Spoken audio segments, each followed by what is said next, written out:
Social media पत्रकारिता जी आमचे मार्गदर्शक आदरणीय राजा माने साहेब यांच्या नेतृत्वाखाली महाराष्ट्रभर काम करते, की ज्या डिजिटल मीडियाचे सध्याच्या घडीला 15,000 सदस्य आहेत जे महाराष्ट्रभर काम करतात.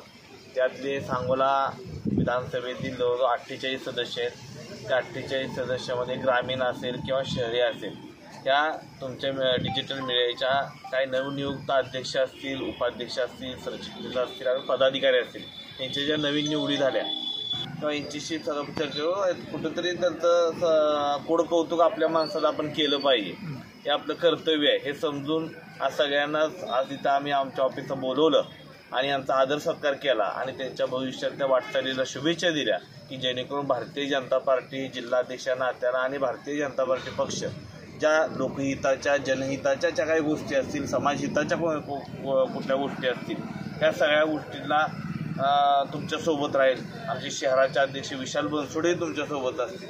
कारण का तर आज शहरामध्ये जे तुमचं काय वावर सुरू असतो या प्रत्येक गोष्टीमध्ये आम्ही आदरणीय देवेंद्रजी फडणवीस साहेबांच्या मार्गदर्शनाखाली काम करतो. आम्हाला शिकवणच आमच्या नेत्यांची अशी आहे की जे चांगलं काम आहे त्या चांगल्या कामाच्या पाठीमागे उभा राहावा. आज शेतकरी कर्जमाफीबद्दल अनेक दिवस अनेक चर्चा सुरू आहेत. आज मगाशीच मी सोशल मीडियावरती EBP मादाला साहेबांची मुलाखत ऐकली, तेव्हा तिची सुद्धा साहेबांनी मगाशीच कबुली दिली की योग्य त्या गोष्टींच्या त्यामध्ये अटी शर्ती अनेक आहेत. त्या गोष्टीची योग्य वेळेस सगळी योग्य ती पाहणी करून योग्य वेळेस योग्य तो निर्णय घेतला जाईल.